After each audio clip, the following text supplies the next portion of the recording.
दोस्तों एक बार फिर हम हाजिर हैं शुमारा हमारा लेकर, वो जिसका नाम है खबर की तह तक। खबर की तह तक में हम ऐसे खबरों को उस पर हम गौर करते हैं, चर्चा करते हैं, आपको समझाने की कोशिश करते हैं उस खबर की तह में क्या है। क्योंकि कुछ खबरें ऐसी होती हैं जो आप भले ही सुनते आज हैं, लेकिन उस खबर की जो ओरिजिन है या उसको कह लें कि उस खबर की शुरुआत है वो काफ़ी पहले हो चुकी होती है। तो वो खबर, ऐसी खबर जिनका सीधा आपसे ताल्लुक़ है, जहाँ आपका सरोकार है, आपसे उन खबरों पर जिक्र करेंगे। जैसे आपने सुना होगा कि जम्मू कश्मीर से कई खबरें सामने आई। एक तो ये कि सरहद पर अभी बहुत तरह की ऐसी गतिविधियाँ हो रही हैं जिससे जो हमारा पड़ोसी मुल्क है पाकिस्तान, उसके नीयत को लेकर कई बार सवाल उठने लगे हैं। चूँकि राजौरी और कई सेक्टर्स में जो है ड्रोन देखे जा रहे हैं। ये एक अहम खबर है जम्मू कश्मीर के हवाले से। दूसरी खबर ये भी है कि वहाँ पर जो अभी आतंकी कुछ गतिविधियाँ बढ़ गई हैं और फ़ौज काफ़ी अलर्ट पर है। चूँकि आपको पता है रिपब्लिक डे का ओकेजन आने वाला है, काफ़ी बड़ा अहम होता है और इसको लेकर के हमेशा दुश्मन की कोशिश होती है कुछ ना कुछ इसमें तकरीब किया जाए या उसको डिस्क्राइब किया जाए कि उसको लेकर के हमारी जो सेना है, जो हमारे जवान हैं, जम्मू कश्मीर की पुलिस है, वो काफ़ी अलर्ट पर है। एक और अहम खबर है, उसका ताल्लुक इससे है कि लॉ यूनिवर्सिटी को लेकर के लॉ यूनिवर्सिटी जो प्रपोज है कि कश्मीर में यानी जम्मू कश्मीर में, हमें ये कहना चाहिए कि जम्मू कश्मीर लॉ यूनिवर्सिटी का क़याम होने वाला है। लेकिन अब जो वहाँ के जो इंटरनल पॉलिटिक्स, उसमें ये कहा जा रहा है कि जी ये कश्मीर में क्यों, जम्मू में क्यों नहीं। तो इस पर हम बात करेंगे कि क्या अलग अलग पार्टी के जो नेता है वो दलील क्या दे रहे हैं। हमारे साथ हमारे साथी शौकत अहमद लोन मौजूद है। और एक उससे भी अहम खबर जो पूरे जम्मू कश्मीर को कह लें कि कहीं ना कहीं अपने अंदर उसने समेटा हुआ, वो क्या है, मौसम। आपको पता है चिल्लाई कलां अभी चल रहा है। चिल्लाई कलां आप जानते हैं, चिल्लाई कलां कहते हैं 40 दिन के उस पीरियड को जिससे बहुत ज़्यादा यानी शदीद ठंडी पड़ती है। ऐसी ठंडी, ऐसी सर्दी कि अगर आप नल खोले ना तो नल से पानी ना गिरे, पानी जम जाता है। जो आबशार होते हैं, झरने होते हैं, वहाँ पानी जम जाता है। शौकत, मैं सबसे पहले आपको बताना चाहता हूँ और मैं चाहूँगा कि इस पर ज़रा सा आप हमें बताएं कि जम्मू कश्मीर हमारे भारत देश के बाकी हिस्से से जम्मू कश्मीर मौसम के एतबार से कितना अलग है और क्यों है, क्या ख़ास तब्दीली हो जाती है इसमें। जी विशाल, देखिए मुझे लगता है जम्मू कश्मीर मौसमी एतबार से जो अलग है, जो डिफरेंट है थोड़ा रेस्ट ऑफ द कंट्री से, वो विंटर ही है। और ये चिल्लाई कलां का जो 40 दिन का पीरियड है ये है। क्योंकि जैसा आप जानते हैं कि नवंबर से ही सर्दी स्टार्ट हो जाती है, फिर मार्च अप्रैल तक ऑलमोस्ट सर्दी का ही मौसम रहता है। लेकिन जो एक्सट्रीम सर्दी रहती है और जिसमें यूजुअली सबसे ज़्यादा बर्फबारी और बारिश होती है, तो वो चिल्लाई कलां का ये पीरियड होता है जो 21 दिसंबर से स्टार्ट हो जाता है, 40 डेज़ का होता है। और इसकी बर्फबारी इसलिए ज़्यादा अहम मानी जाती है, ज़्यादा ज़रूरी मानी जाती है क्योंकि ये देर तक टिकती है, इसकी लाइफ लाइन ज़्यादा होती है। फिर समर्स में जो हमारी पानी की ज़रूरियात होती हैं, चाहे वो इरीगेशन है, चाहे पीने का पानी हो या बाकी नदी नाले स्ट्रीम्स है, जो पानी आता है वो इन्हीं से, इसी बर्फबारी से होती है जो पहाड़ों पे अच्छी खासी होती है। चिल्लाई कलां में वो जम जाती है और उसकी लाइफ ज़्यादा होती है जी। अब इस बार क्या हो रहा है कि ऑलमोस्ट चिल्लाई कलां खत्म होने को है और अभी तक मैक्सिमम 90% जो रूरल प्लेन एरियाज हैं वहाँ पे मेरे ख्याल से 1 इंच भी बर्फ नहीं हुई है। कुछ पहाड़ी इलाकों में हल्की सी बर्फबारी हुई है। जैसे हम गुलमर्ग की बात करते हैं, वहाँ जो नीचे वाला हिस्सा जो है वहाँ थोड़ी सी बर्फ, कुछ इंच बर्फ है, ऊपर भी वो उतनी ज़्यादा नहीं है जहाँ 10-15 यहाँ पर शौकत ये है, देखिए ये प्रोग्राम हम खासतौर से चूँकि जम्मू कश्मीर जो है वो भारत का एक टूट हिस्सा, अभिन्न अंग है और जम्मू कश्मीर जो है भारत का एक ताज कहा जाता है। तो जम्मू कश्मीर पे पूरे दुनिया के साथ साथ हिंदुस्तान के जितने भी अलग रियासतें, सबकी नज़र रहती है। मैं चाहता हूँ कि जम्मू कश्मीर से अलग भी जो हमारे जो नाज़रीन हैं, जो दर्शक हैं, उनको थोड़ा सा आप हमें ये बताएं कि बर्फबारी कम हो रही है फिर भी सर्दी ज़्यादा है तो क्यों है। एक तो ये सवाल है। दूसरा सवाल ये कि चिल्लाई कलां क्या है, मतलब चिल्लाई कलां ये जो लफ्ज़ है ये जाहिर है कि कश्मीरी लफ्ज़ होगा, तो उसको उर्दू या हिंदी में हम कैसे समझें, अंग्रेजी में कैसे समझें, इस वर्ड के क्या माने हैं। देखिए 2 चीज़ें आपने बताई। एक तो बर्फबारी के बगैर भी ठंडी, हाँ बर्फबारी के बगैर भी ठंडी, ये और ये एक जैसे हम बचपन से ही देखते आए हैं और खुद भी मुशाहिदा किया, हम बचपन हमारा पूरा वहीं गुजरा है। तो जब भी खुश्क सर्दी पड़ती है, खुश्क मौसम रहता है, विंटर में खास तौर पर ड्राई वेदर जब रहता है तो सर्दी बहुत तेज़ होती है।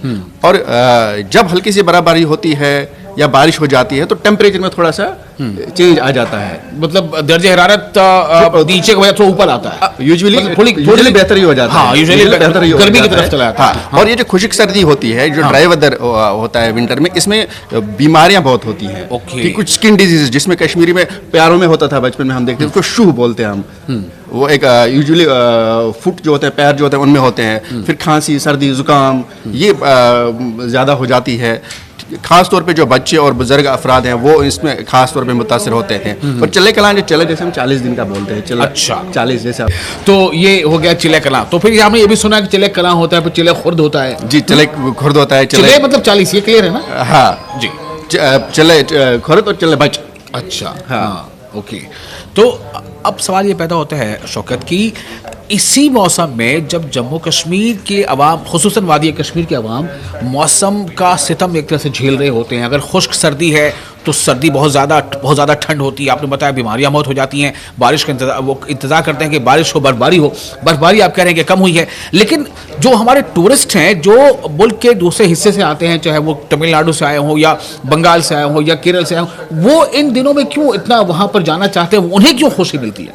बिल्कुल, मुझे लगता है विंटर में जो टूरिस्ट चाहे वो बाकी स्टेट्स से हो या आउट ऑफ कंट्री से आते हो, उनका मेन विंटर में कश्मीर आने का मकसद बर्फबारी होता है। तो इसका मतलब बर्फबारी अगर नहीं हो रही है या कम हो रही है तो सयाह को मायूसी हो रही है। हो रही है। अब वो इस सीजन में जैसे अभी जो टूरिस्ट वहाँ पे होगा वो गुलमर्ग जाएगा, वहाँ थोड़ी सी उसको बर्फ मिलेगी, पहलगाम के ऊपरी एरियाज में उसको थोड़ी सी बर्फ मिलेगी। लेकिन जो इस पीक विंटर में जो बर्फबारी नहीं हो रही है, बारामूला में नहीं है, कुपवाड़ा के कुछ एरियाज में जो पहाड़ी एरियाज है वहाँ हुई है, रूरल जो प्लेन एरियाज है उसमें मैक्सिमम में अभी बर्फबारी नहीं हुई है। जबकि यूजुअली इस मौसम में जनवरी तक तो कई मैदानी इलाकों में 2 से 3 फुट बर्फ भी हो जाती थी। तो यह तो सयाहों की जो टूरिस्ट की जो हम बात कर रहे थे, 2 से 3 फुट मतलब ऐसे ऊंचाई में, यानी कि जमीन से अगर हम सतह से देखें तो 3 फीट ऊंचाई तक बर्फ जम जाती थी। मैं अपनी बात कहूंगा कि जो प्लेन एरियाज है, जैसे मैं बारामूला डिस्ट्रिक्ट में रहता हूँ एक गाँव में, तो वहाँ मैंने अपने बचपन में कम से कम 3 फुट बर्फ देखी है। 3 फुट तक? जी जी। अभी कितनी हुई है बर्फ? अभी 1 इंच भी नहीं हुई है। 1 इंच भी नहीं हुई है। अगरचे अब उतनी ज्यादा नहीं हो रही है अभी बर्फबारी पिछले 2-3 साल से, फिर भी 1-2 फुट 1.5 फुट तो होती ही है। लेकिन इस बार मैं जैसे कह रहा था कि चिलाई कलां खत्म होने को आया, अभी बर्फबारी नहीं हो रही है। हाँ, यहाँ मैं एक चीज बताऊंगा, एक खुशखबरी है। महकमा मौसमियात का वेदर डिपार्टमेंट है, उन्होंने प्रेडिक्शन की है कि 18 जनवरी से 21 जनवरी तक कुछ एरियाज में या ऐसा कह सकते हैं ज्यादातर एरियाज में मॉडरेट स्नोफॉल हो सकती है। ओके, 18 से 21 जनवरी। जी जी जी, 18 से 21 जनवरी, ठीक है। तो शौकत, एक आखिरी सवाल, चूंकि वक्त ज़्यादा नहीं है, कि इन दिनों में सयाहों को तो थोड़ी मायूसी होगी अगर उनको बर्फबारी देखने को नहीं मिले। तो उम्मीद करनी चाहिए कि जो आप खुशखबरी दे रहे हैं अभी 18 से 21 जनवरी तक मॉडरेट स्नोफॉल हो सकता है, तो सयाह हमारे टूरिस्ट टूरिस्ट का ये मैं कहना चाह रहा था कि जो टूरिस्ट जाता है उसको सिर्फ ये नहीं कि वहाँ बर्फ जमे हो, जो बर्फ गिरते हुए जो नज़ारा होता है वो मुशाहिदा करने के लिए वो जाते हैं वहाँ पे, उस बर्फ लगी बारिश में नहाना चाहते हैं। जी, ऐसा आप कह सकते हैं, बर्फ की बारिश। तो अच्छा, अब अगर मान लीजिए ये सीजनल चेंज हो, इसके कारण तो बहुत सारे होंगे, उस पर आज हम बातचीत नहीं करेंगे।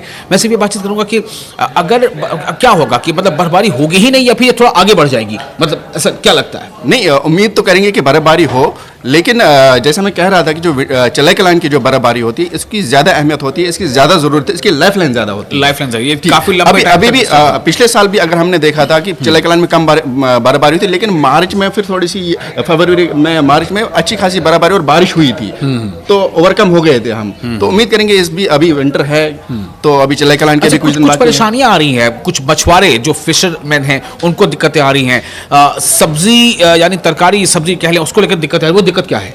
देखिए, कश्मीर में अब जैसे आप फिशिंग की बात कर रहे थे वोल्लोर में या बाकी जो हमारे वाटर बॉडीज़ हैं, कई सारे इलाकों में हमने देखा कि मछलियाँ, जाहिर सी बात है जब पानी कम हो जाएगा, जब पानी की लेवल ही डाउन हो जाएगी, तो उसमें जो वाटर एनिमल्स हैं,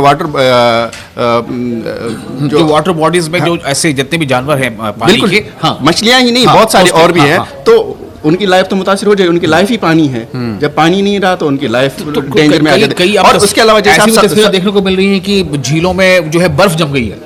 हाँ, वो ऐसा होता है कि जैसे मैं कह रहा था कि ड्राई वेदर रहता है तो टेम्परेचर ज़्यादा डाउन हो जाता है, माइनस में 4, 5, 6, तो जो थोड़ा सा भी पानी है उसकी ऊपर की लह जम जाती है, तो उसको हम कश्मीरी में बोलते हैं कि उसको जो लग जाता है ना बर्फ जो आप देख रहे हैं उसको हम कश्मीरी में नाम भूल गया, मैं अभी याद आ जाएगा मुझे। नहीं, यक नहीं, उसको हम तुलकतर अच्छा, उसको हम कश्मीर में तुल कत्र बोलते हैं। Okay. एक हमारा वर्ड है, तो बचपन में उसको उठा के ऐसे मिरर टाइप का होता है वो, खेलते थे एक दूसरे हाँ, से। मिरर टाइप का होता है, तो Okay. उसको तुल कत्र बोलते हैं। तो वो लग जाता है जब टेम्परेचर ज्यादा हो डाउन हो जाता है खुश्क इसमें, तो फिर वो जम जाते हैं, ठीक तो ऊपर की तह उनकी जम जाती है। तो कुल मिलाकर ये है कि चिल्ला-कलां जारी है, लेकिन चिल्ला-कलां अब अनकरीब है कि वो ख़त्म भी हो जाए। 40 दिन का पीरियड होता है, लेकिन चिल्ला-कलां में जितनी बर्फ़बारी की उम्मीद की जा रही थी उतनी हुई नहीं है। लेकिन हाँ, आसार हैं कि बारिश होगी, यानी बर्फ़ की बारिश होगी, बारिश भी होगी और बर्फ़ भी जो है स्नोफॉल भी होगा। ये बहुत ज़रूरी है। जैसा अभी शौकत बता रहे थे कि ये चिल्ला-कलां की जो बर्फ़बारी है वो लॉन्ग लाइफ उसकी होती है, और उसका फ़ायदा सीधा सरमा के मौसम में, गर्मा के मौसम में होता है, यानी समर सीज़न, गर्मा मौसम गर्मा में उनको वाटर बॉडीज में पानी एक वाफिर मकदार में होता है, इरिगेशन में काम आता है। सर, एक चीज मैं यहाँ बताऊंगा, जैसे अभी आप सब्जियों का जिक्र कर रहे थे, अभी से देख ले, अभी जैसे कि विंटर है और पीक सीजन है जिसमें बारिश और बर्फबारी, ऐसे में भी अभी जो सब्जियां इस सीजन में उगती हैं वो भी खराब हो गई है। अच्छा, उनके लिए बहुत सारी सब्जियां ऐसी होती हैं कि जिनको बोए जाने के बाद उस पर बर्फ बहुत जरूरी होती है, तो वो भी नहीं हो, उनकी सब्जियां, इरिगेशन को नुकसान हो रहा है, ज़राअत को नुकसान हो रहा है सीधे तो अभी से ही स्टार्ट हो रहा है। अगर खुदा न खास्ता अगर अच्छी खासी बर्फबारी नहीं हो तो आगे कितने संगीन नताज भुगतने पड़ सकते हैं, वो हम अंदाजा लगा सकते हैं। चलिए, हमें उम्मीद करनी चाहिए कि हालात बेहतर होंगे और मौसम जो फिलहाल थोड़ा परेशान कर रहे हैं वो खुशियाँ भी लाएगा, और ख़ासतौर से जो टूरिस्ट हमारे आए हैं जम्मू कश्मीर के बाहर के दूसरे राज्यों से भी आए हैं, उनके लिए भी एक नवेद लेकर आएगा। वो जिस उम्मीद के साथ आए हैं उन्हें वो उम्मीद उनकी वहाँ पर पूरी होगी। इसके साथ ही खबर के तहत में आज का ये शुमारा यहाँ ख़त्म होता है। आपको ये बातचीत, ये शुमारा कैसा लगा, आप अपने कमेंट्स हमें ज़रूर शेयर कीजिए। हमारे साथी शौकत अहमद लोन और मुझे विसाल आज़म को दें इजाज़त। शुक्रिया।